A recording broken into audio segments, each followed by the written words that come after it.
I will always educate you in all truthfulness, as soon as you desire it.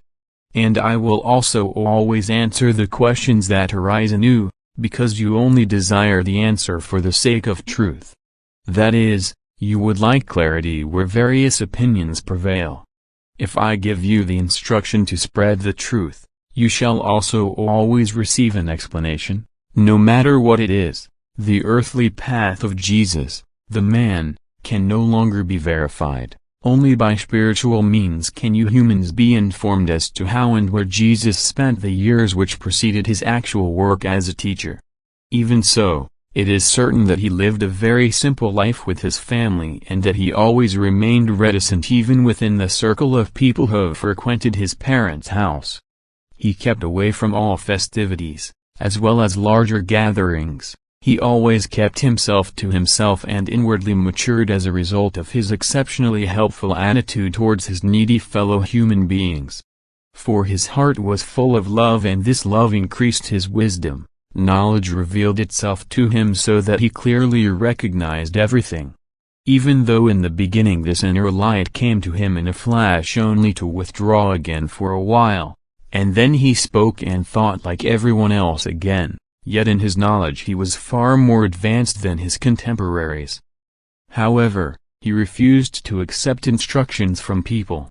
You humans may well believe that love is the best teacher and that someone who correctly develops his love will gain inner knowledge which can never be offered to him so comprehensively by another person.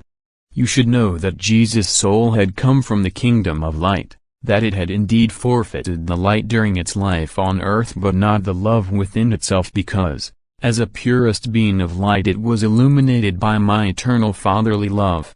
As a human being, the light of love could not shine in abundance, because his fellow men would have been unable to endure it, yet in Jesus the man it glowed on and revealed to him all knowledge, on account of which he soon recognized humanity's immense hardship and his mission and consciously prepared himself for this. But you also know that he already preached in the temple as a boy. That he gave answers to the scribes which took them aback.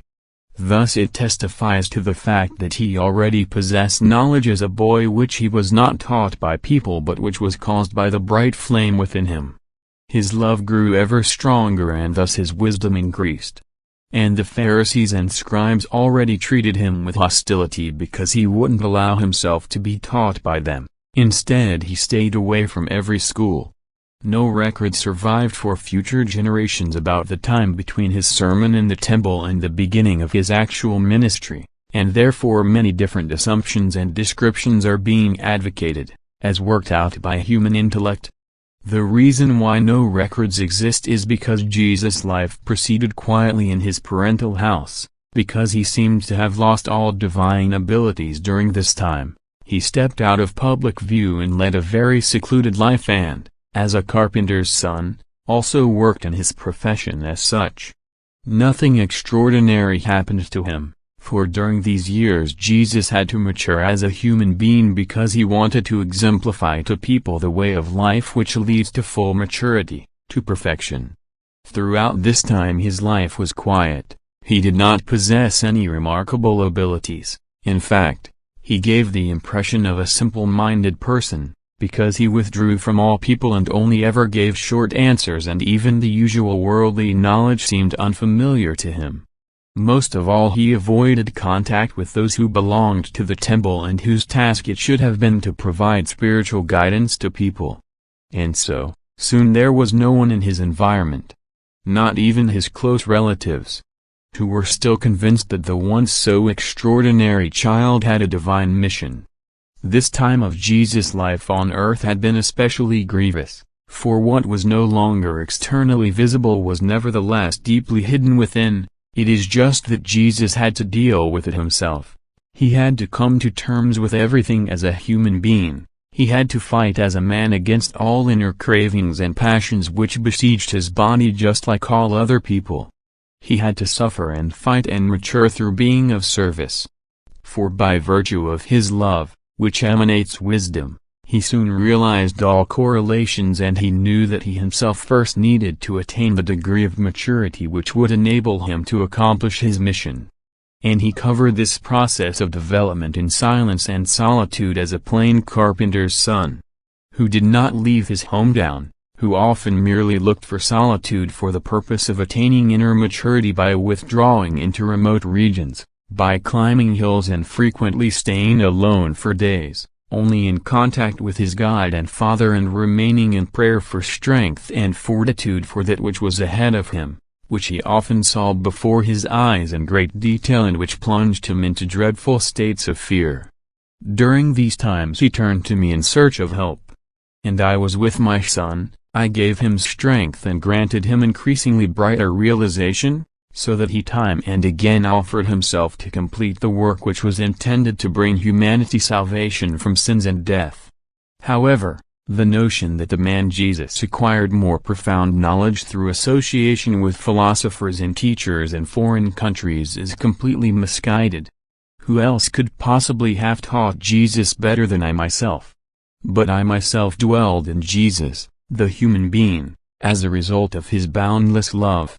It is an absolutely absurd idea that Jesus would have needed instructions from another person in order to then be able to undertake his teaching ministry on earth in his country of origin.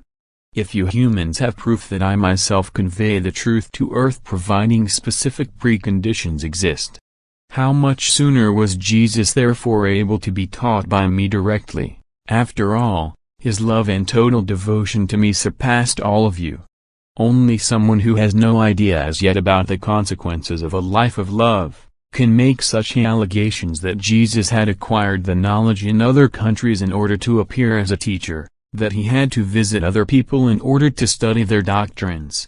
That which I evidently allowed to happen to a simple earthly child, that I convey to it through the Spirit the pure truth from above, you humans must truly grant the man Jesus as well, who descended to earth in order to let me myself speak through him to you, who really did not need any teachers. Instead, he accepted the most profound wisdom from me directly and through these instructions became suitable to teach and to impart the pure truth to his fellow human beings. And now you can also accept these very words of mine as purest truth. After all, it is my will that you should not live in error and that you shall receive an explanation where you yourselves are still lacking knowledge. Most of all, it concerns the fact that you humans gain a clear impression as to who Jesus essentially was and why he came into the world and grew up in the humblest and poorest circumstances. For although he was as human as anyone else, he nevertheless proved to people that every person can develop the highest spiritual abilities in himself and that the knowledge he possessed and imparted to people came from within himself. But that he never had the need to be educated by others or to take notice of doctrines, since everything was, after all, known to him, otherwise he would not have attained the highest perfection on earth which resulted in complete unity with me, so that he became as one with me, in whom I myself became a human being in order to redeem you. Amen.